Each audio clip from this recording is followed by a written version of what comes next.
bazondima chef de l'état te wana etali bango biso tozondima chef de l'état na aro azosala baprésident ebele baleki balobaki besi toza na système ya 5 chantier babandaka basilisaka te Fati Beton aza na action mbala moko be abandi mpe azosilisa be kote wana en tout cas sali da banzela ebele bedi nakoloba kutu te banzela oyo asala eza deja ya mingi oyo biso da tomoni oyo mpe tozotala na batele mpona université na biso kitoko asilisela biso mai ya makala ekendaka ta kalamu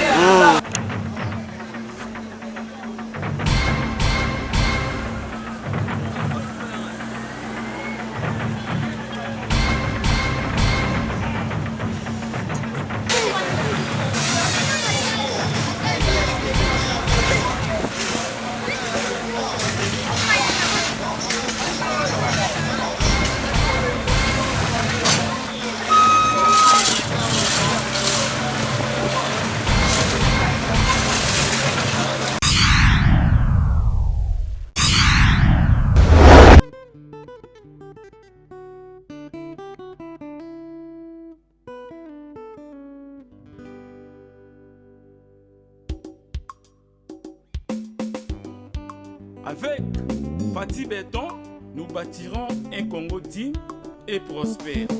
Maman présidente Marie-Laure Kawanda soutient Fati Beton à 100%.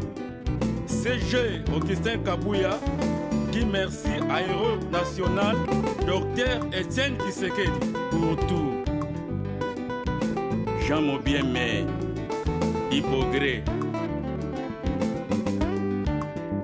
Fati Beton, donnons-lui le temps. Depuis des temps qu'il a fait, qu'il a plusieurs réalisations. Il est le prédestiné, fils de la prophétie. Le cinquième président, Fumukimbangu prophétisa. Fils de l'héros Etienne, père de la démocratie.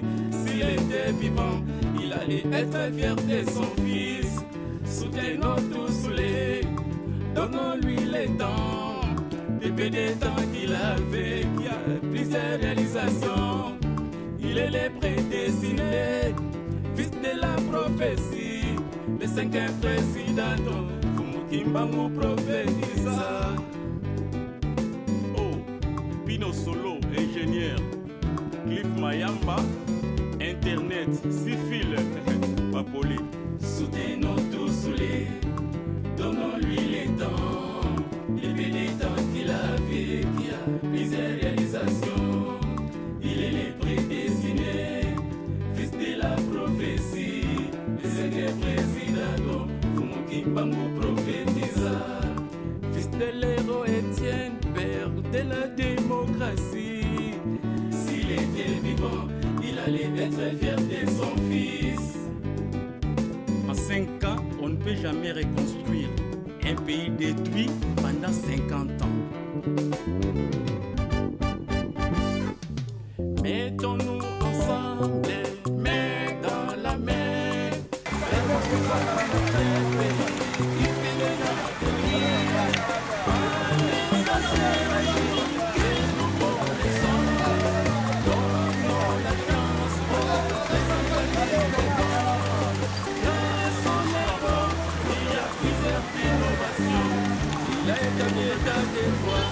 Personne ne décide de la loi, il n'y a plus d'impunité, ni trafic d'influence. Il a établi l'état de siècle, la paix règne partout à l'est.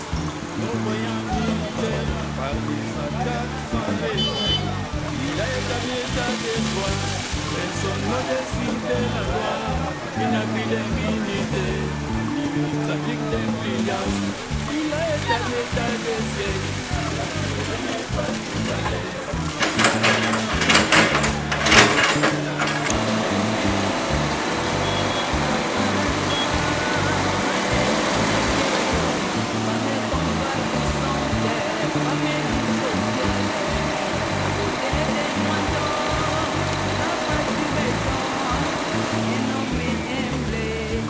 L'homme de la prière,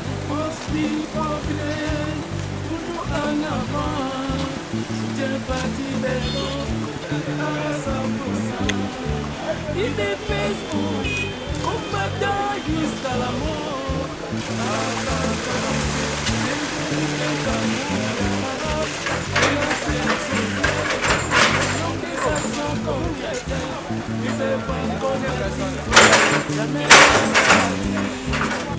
Kongo yeko bonga kaka, Kongo yeko bonga kaka, Kongo toko sepela. nabengami na kombo ya Francis Lebo awa toza na université na Yolosi napesi nao bakonzi ya mboka bonjour nanu bakonzi esika boza bambote ebele na ide moko ya bien oyo bino bozwi kobongisela biso université oyo eza nzela oyo ekenda ti campus ekenda ti betandage kaka nzela oyo ekenda ti matadi nzela kaka oyo problème toza nango na yolo na biso université toza na problème ya mai oyo ezowuta makala yango mitezo oyo obebisaka biso yolo toza na problème moko tozala nango chaque fois tolelaka apropo ya beton moko eza awa na katikati ya terrasse mai ekendaka mombele beton oyo eza na katikati omoni ya mabaya beton oyo ezokoliki mbula na mbula ingénieur na biso oyo bazosala mosala bamisusu baza bien bamisusu mpe baza na potete oloba parce que po awa bale basalela biso ngo système ya dodani ezala mwa likolo po yolo makala moto ezobebisa yolo po nzela ya makala ya mai ekweyaka na yolo ekendaka na université te eyaka nde na yolo soki eye na yolo apres eye na université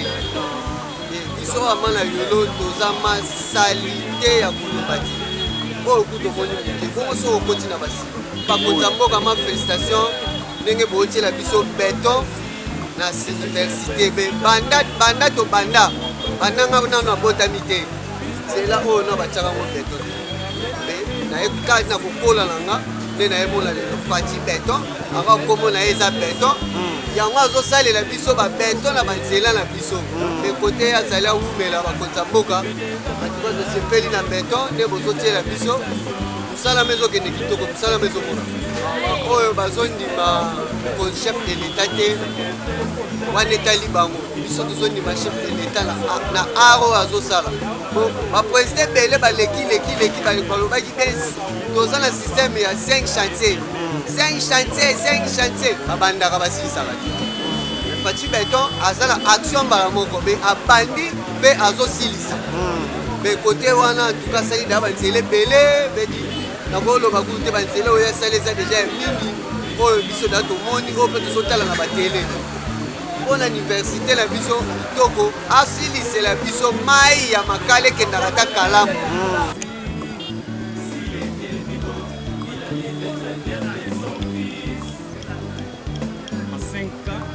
Jamais reconstruire un pays détruit pendant 50 ans. Mettons-nous ensemble, les mains dans la main, reconstruisons notre pays, fidèles à l'ennemi, par les anciens régimes que nous connaissons, donnons la chance, les empathies béton, lançons les portes.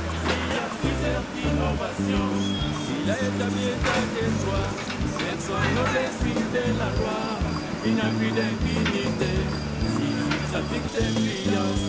Il a établi état de siège, la paix règne partout à l'est, nos voyants militaires par des attaques sans répit. Il a établi état de droit, personne ne décide la loi, il n'a plus d'impunité, ni trafic d'influence. Il a établi état de siège, la paix règne partout à l'est, nos voyants militaires par des attaques sans répit. La grande dame a Denise Bianchero, femme compatissante, femme sociale,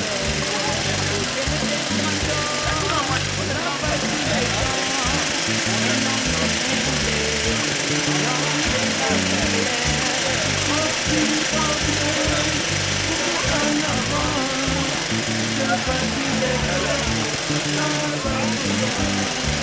Il dépêche combattant jusqu'à la mort. AK-47, c'est Augustin Kabouya. Et l'acteur social, ils ont des actions concrètes. Ils ne sont pas combattus, jamais abattus. Kongo ye kobonga kaka, Kongo ye kobonga kaka, Koko sepela. Nzambe apesa biso mokonzi moko ya mayele, atonga bolingo abangaka Nzambe. Baipolitika Kongo kosala na tokesaki maboko, Koko sepela.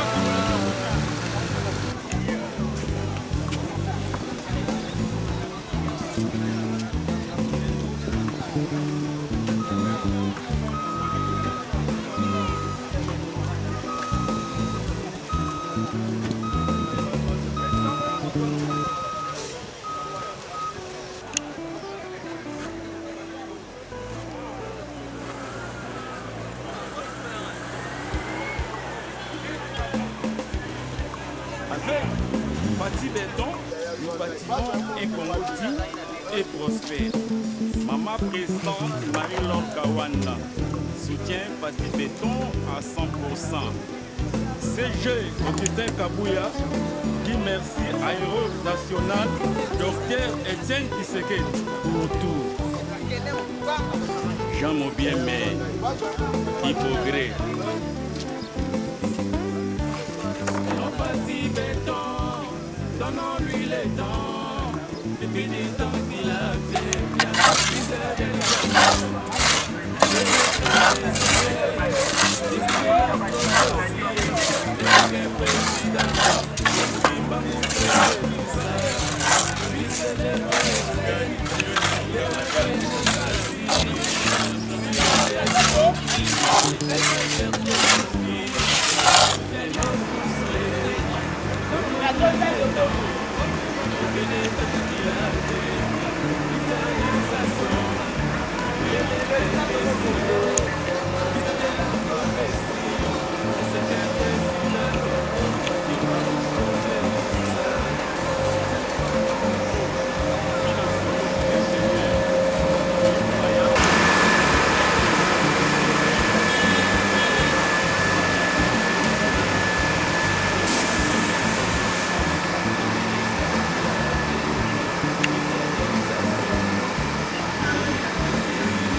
Personne ne décide de la loi.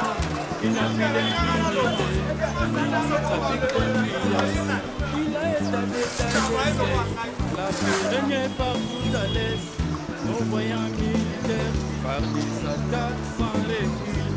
Il a établi l'état des droits. Personne ne décide de la loi. Il n'a plus d'impunité, ni trafic d'influence. Il a établi l'état des sièges. La paix règne partout à l'est. Nos voyants militaires par des attaques sans recul. La grande dame Denise Bianchero, femme compatissante, femme dissociale, à côté des grands hommes, la Fatih Béton, un homme humble, l'homme de la prière. Hostie portée, toujours en avant, soutient Fatih Béton à 100%. Il dépèse, combattant jusqu'à la mort. AK-47, c'est Jean-Christin Kabouya. Et la terre sociale, l'homme des actions concrètes. C'est pas combattu, jamais abattu. Kongo yekobonga kaka, Kongo yekobonga kaka, tokosepela. Nzambe apesa biso mokonzi moko ya mayele, atona bolingo abakaka Nzambe. Baipolitika Kongo tosangana topesani maboko na président Fachi. natinaki elemati apesinga mega na ngai yo apesinga mega na ngai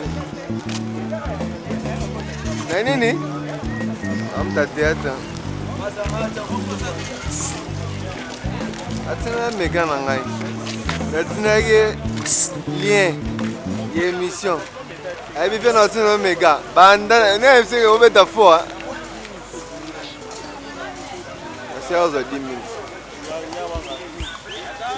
azwa 10 minutes. Avec Fati Béton, nous bâtirons un Congo digne et prospère. Maman présidente Marie-Laure Kawanda soutient Fati Béton à 100%. CG Augustin Kabouya dit merci à Héros National, Dr Etienne Tshisekedi.